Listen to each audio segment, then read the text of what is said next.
עכשיו בפוליטיקה. הביקור הממלכתי של קנצלרית גרמניה. מה באמת עומד מאחורי הביקור הזה, והאם גרמניה מעלה את רף הדרישות מישראל? גיוס חרדים, שוויון בנטל שמביא לאחדות בצמרת המסוכסכת של ההנהגה החרדית. האם באמת נמצא הפתרון לסוגיה שמעסיקה את ישראל כבר עשרות שנים? וגם הביטקוין, עולם פיננסי חדש, כסף גדול וסיכונים גדולים עוד יותר.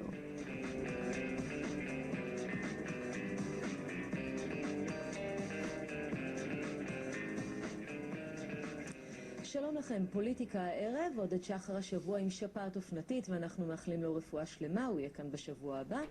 ואנחנו מתחילים בביקורה של קנצלרית גרמניה בישראל. הבשורה הטובה היא כאן, בכירי ממשלתה כאן.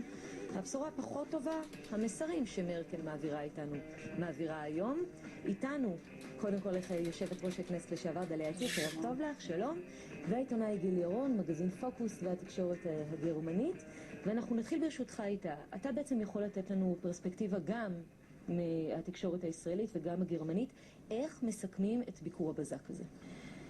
סיכומים זה עוד קצת יותר מדי מוקדם, כל הסיכומים יהיו מחר, אבל אני חושב שדווקא הסיקור התקשורתי הוא הדבר הכי מפתיע בכל הביקור הזה, כי הרי תוצאותיו היו ידועות מראש. אבל דווקא הסיקור התקשורתי הוא מתרכז ומתמקד אך ורק כמעט בדבר אחד, וזה היחסים האישיים בין מרקל לנתניהו, ולוקחים את זה כאמתלה או כעילה לומר יש משבר עמוק ביחסים, ואני לא מוצא את המשבר הזה, לא בנתונים היבשים, לא מוצא את המשבר העמוק הזה בהתנהלות של שתי הממשלות זו מול זו, לא בהתנהלות של שני העמים זה מול זה.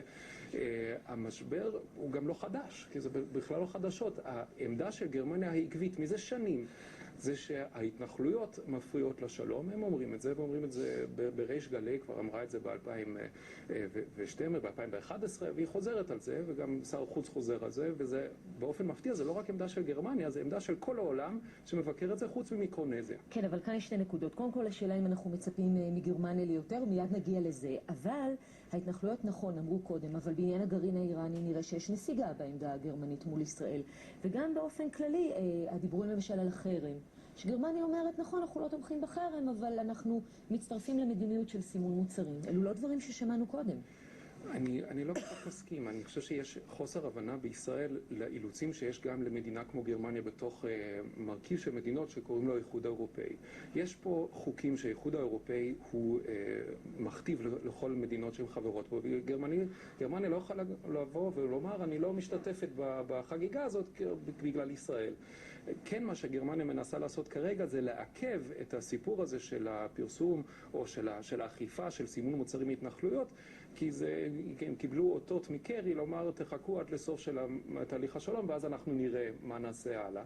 וכן זה מועקב כרגע, ואנחנו גם שומעים שאשטן, למשל קת'רין אשטן מהאיחוד האירופאי, שפעם הייתה מדברת על זה כל שני וחמישי, היא כבר שתקה קצת בנושא. כן, יש שינוי פתאום בדברים שאנחנו שומעים. שלום שוב חברת הכנסת לשעבר דליה איציק. אז את כמובן ערכת בזמנו כיושבת ראש הכנסת את הקנצלרית מרקל. באמת היחסים כל כך טובים? היקף המשלחת, הפעם השנייה שהגברת מרקל מגיעה לארץ, היחסים עם גרמניה הם מעבר למנהיגים, הם הרבה יותר מעבר למנהיגים, גם שאני חושבת שהיחסים שלה עם נתניהו הם יותר טובים ממה שזה נראה.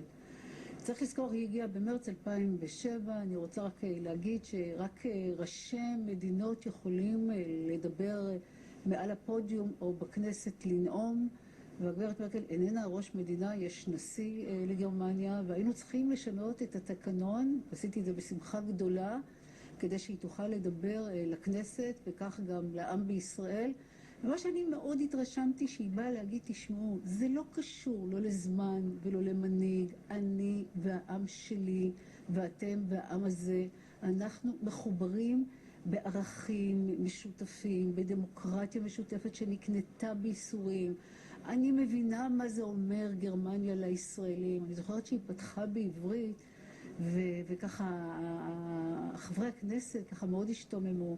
באופן אישי גם אישה מאוד מרשימה, אישה מאופקת, מאוד נעימה, את לא תשמעי התלהמות ממנה, אין חילופי דברים, היא לא אישה שנוגעת, היא ככה מאוד, יש בה משהו מאוד באנדרסטייטמנט. אבל זו ברשותך בדיוק השאלה, כי אם כל המסרים המאוד פייסניים שהיא מביאה עימה, אולי זו דעתה אישית, אבל בעוד 3 שנים שמדברים על כך שהיא תפרוש, היחסים עם גרמניה ייראו אחרת. אני סבורה שזה מעבר למנהיגים. אני חושבת שלגרמניה ולישראל יש מערכת יחסים, נכון גיל, אתה תסכים איתי, מאוד בסיסית, אנחנו חולקים משהו משותף קשה ביותר, הגרמנים מבינים את זה, את יודעת, הערכים הבסיסיים, תחשבי שגרמניה היום דמוקרטיה מוחלטת, אנחנו היום דמוקרטיה, הם מבינים שזה נס הדמוקרטיה שקרתה לנו, סך הכל מאיפה כולנו באים, גם אלה שבאו מארצות המזרח וגם אלה שבאו מארצות המערב. באמת, ישראל היא דמוקרטיה במובן הזה, ביחסים אני משוכנעת, בין ישראל לבין אנג'לה מרקל לבין נתניהו הם הרבה יותר טובים, גם יש איזו תחושה שהם מחפשים איזה דרמה, לא תהיה פה דרמה, היא לא תספק דרמה, היא לא תגיד דברים, לא יהיה פה טריקות טלפון, השאלה אם כשאין דרמה אפילו בין המנהיגים, אז אולי זה מעיד על משהו שמנסים, כמו שהגדיר את זה היום ברק רביד בארץ, סיפור שמכסה את הצלקות במערכת היחסים. לחלוטין לא. אני חושב שיש פה מערכת יחסים שהיא מאוד מאוד אדוקה, כמו שהגברת איציק אמרה. בואי נבחן את המספרים שנייה, בואי נדבר על עובדות ולא על תחושות של כתב זה או אחר, או אפילו בואי נניח שיש מערכת יחסים מעורערת בין נתניהו למרקל. עדיין גרמניה היא אחד מהלקוחות הכי חשובים של הכלכלה הישראלית, מספר 3 בעולם, וישראל היא אחד מהפרטנרים הכי חשובים של המסחר הגרמני במזרח התיכון, מספר 2 במזרח התיכון אחרי ערב הסעודית. 6,000 בתי עסק בגרמניה יש להם קשרי מסחר עם ישראל. זה עשרות, אם לא מאות אלפי מקומות עבודה, קשרי תרבות, קשרי חילופי נוער, כל הדברים האלה הם בסיס מוצק ומאוד מאוד רחב למערכת היחסים הזאת, שהיא הרבה מעבר למנהיגים. אבל כן, אני מסכים איתך שיש סכנה, אבל שהיא תמונה בעתיד, היא לא בהווה. כלומר, והסכנה הזאת שאתה אומר בעתיד, היא מגיעה מלמטה, מדעת הקהל, שברור שיש בסחף? היא באה ממשהו מאוד מאוד עמוק. היא באה מהעובדה שגם ישראלים וגם גרמנים חיים במצויות שונות לחלוטין. אנחנו הולכים במציאות בתוך ים של עולם ערבי שכרגע עובר צונאמי, שאנחנו קוראים לו אביב ערבי. אנחנו באמת אי של יציבות ורווחה, מול עולם של אי סדר ושל כאוס ושל אלימות, ואנחנו צריכים להגן על עצמנו. בעוד שגרמניה נמצאת באמצע של יבשת של רווחה ושל שלום. עכשיו, הכלים שהם צריכים כדי להתמודד עם בעיות היום-יום שלהם, שונים לחלוטין מהכלים שלנו. וזה גורם לכך שהגרמני יראה בישראלי תמיד את התוקפן, והישראלי יראה בגרמנים תמיד את הפשרן, כי הם משתמשים במילים שונות, הם באים מרקעים תרבותיים שונים. ויש עוד נקודה אחת שהיא נורא חשובה. כן, כי בין... שצריך להבין, השיח הגרמני של היום הוא במובן מאוד מאוד, מאוד מאוד גדול תוצאה של מלחמת העולם השנייה. במלחמת העולם השנייה הם היו הרוצחים, והם הפיקו את הלקח מזה. הם אומרים, לעולם לא עוד נהיה רוצחים. אם לעולם לא עוד נהיה רוצחים, זה אומר שאנחנו נלך לפי החוק הבינלאומי, שאנחנו נגד כוח צבאי, שאנחנו רוצים תמיד לשתף פעולה עם מדינות, שאנחנו מאמינים בדו-שיח, רואים את זה עם איראן. מה ישראל? אנחנו אומרים לעולם לא עוד, ומתכוונים, לעולם לא נהיה יותר קורבן. וזה אומר שאנחנו מאמינים בכוח צבאי, שאנחנו מאמינים בללכת לבד, שאנחנו נגד... וזה הפער, מה שאתה אומר, בין דעות הקהל שמשפיעות. נכון, ולכן אחד הוא התוקפן והשני הוא הוותרן, אבל זה, כל אחד הפיק את הלקחים הנכונים, אבל במסגרת שלו. כן, ואז השאלה איך המסגרות האלה מתיישבות ביחד, ואנחנו מבקשים לצרף אלינו מברלין את אלדד בק, שליח ידיעות אחרונות בגרמניה. שלום לך. ערב טוב, תמר. ערב טוב, אלדד. אתה יודע, דיברנו עד עכשיו על היחסים הטובים בין גרמניה לישראל, על העדתה של מרקל, על כך שבאמת יש אופטימיות רבה. אתה מסכים עם זה? תראי, אני חושב שאנחנו היינו עדים ביממה האחרונה להרבה מאוד רעשים וצלצולים, ומן הסתם הדברים גם יחזרו על עצמם בשנה הבאה, שנת יובל ה-50 ליחסים בין מערב גרמניה בשעתו לישראל. אבל שני הצדדים נמנעים לדבר על הפיל הלבן שנמצא באמצע החדר, וזה המשבר המאוד מאוד עמוק שנוצר ביחסים בין שתי המדינות. כל צד מסיבותיו הוא נמנע מלדבר על כך. אני חושב שישראל מרגישה את עצמה בעת הנוכחית די מבודדת, ולכן אנחנו מנסים להאחז בכל שביב של ידידות שמופגן כלפינו. מצד שני, הגרמנים עדיין מעוניינים להפגין איזושהי ייחודיות ביחס שלהם כלפי ישראל, אבל בדיעבד בשנים האחרונות, בחמש השנים האחרונות, חלה הרעה מאוד מאוד משמעותית ביחסים בין שתי המדינות, ושני הצדדים מסרבים לדבר על כך, חבל. וזה בעצם משפיע, דליה איציק, כהמשך לדברים שאמרת קודם, זה אומר שלא לעולם חוסן, ישראל וגרמניה לאט לאט, במיוחד עם כל מה שקורה עכשיו, הביקורת הגרמנית על המשא ומתן, הכל הולך להשתנות.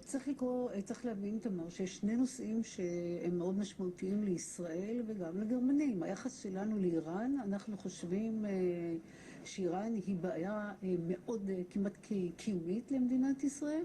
אני לא בטוחה שכך רואה את זה גרמניה, עם סנקציות מסוימות ועם שמירה אישית לוחצת. הם חושבים שהם יסירו את האיום הזה. אני יודעת שיש כאן מחלוקת לא פשוטה, והדבר השני, ג'ון קרי יביא כנראה הסכם. גרמניה היא לא רק גרמניה, אנג'לה מרקל היא מנהיגה, כמעט מנהיגת אירופה. היא אישה מאוד, אישה אגב, שבאה במזרח גרמניה, מאוד משמעותית, מאוד משמעותית בין מנהיגי אירופה. ויש פה שני נושאים מאוד משמעותיים שרק טבעי שגרמניה מעורבת בהם באופן מאוד רציני, ויכול להיות שיש גם סיפור של מחלוקות סביב הנושא הזה. אז אלדד בק, אנחנו חוזרים אליך בדיוק בעניין. גרמניה הופכת להיות יותר ויותר המבוגר האחראי, במיוחד עם התגברות הימין באירופה וקריאת התיגר על האיחוד האירופי. האם גרמניה תיקח אותנו איתה למעלה אל הקונסנזוס האירופי? אין סיכוי. באופן עקרוני, הגרמנים טוענים שהם פועלים למען ביסוס מעמדה של ישראל באיחוד האירופי, ואכן היו פה ושם פעולות של הממשל הגרמני לקידום מעמדה של ישראל באיחוד. מצד שני, אנחנו עדים לשני דברים די מדאיגים. קודם כל, במסגרת משרד החוץ העל-אירופי, נמצאים היום לא מעט פקידים גרמניים בעמדות בחירות ביותר, והם אלה שלמעשה מכתיבים את המדיניות האירופית כלפי המזרח התיכון וגם כלפי ישראל. כלומר, הם אלה שעומדים מאחורי ההרעה ההדרגתית של הגישה האירופית כלפי ישראל. לגרמניה מאוד נוח להסתתר מאחורי האיחוד האירופי ולבוא אחר כך ולטעון זה לא אנחנו זה הם. מצד שני, אנחנו צריכים גם לקחת בחשבון שלפרלמנט האירופי יש סמכות הולכת וגוברת במציאות האירופית הנוכחית, ושם הגישה היא מאוד מאוד אנטי-ישראלית. אני חושב שהדברים או העימות שנוצר סביב ביקורו של יושב ראש הפרלמנט שולץ בארץ, זהו, אנחנו לא יכולים לא להזכיר את הביקור הזה. זה בדיוק העניין הזה. ברשותך אלדד, בשלב הזה אני רוצה לשוב לגיל לירון. אומר אלדד, זה הכל בשלב הזה נקודתית, כי גרמניה מול ישראל. ברגע שזה נכנס לתוך האיחוד האירופי, הדברים שונים, וגם בישראל, ואתה יכול להעיד על זה גם כמי שיושב כאן, לא מתייחסים לגרמניה כפי שהתייחסו אליה.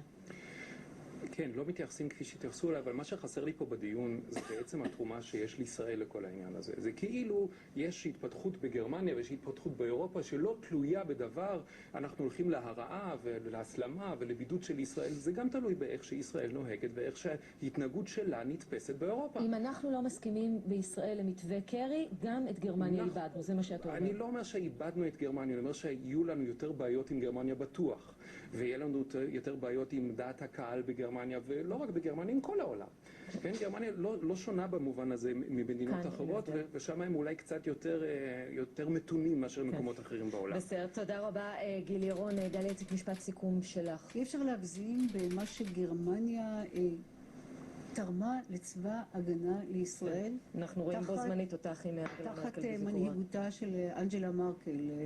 גרמניה היא אחת מהנדבכים הרציניים של בנייתו וביסוסו וחיזוקו של צה"ל, וזה כדאי להזכיר לאלה שמבקרים פעם אחר פעם, אנחנו זקוקים לגרמניה. תודה רבה לכם על הדברים האלה, דליה איציק, גיל לירון, שוב תודה רבה לך, ואלדד בק בברלין. מיד הטריבונל, תגובות ודעות של פרשני פוליטיקה על האירועים המרכזיים.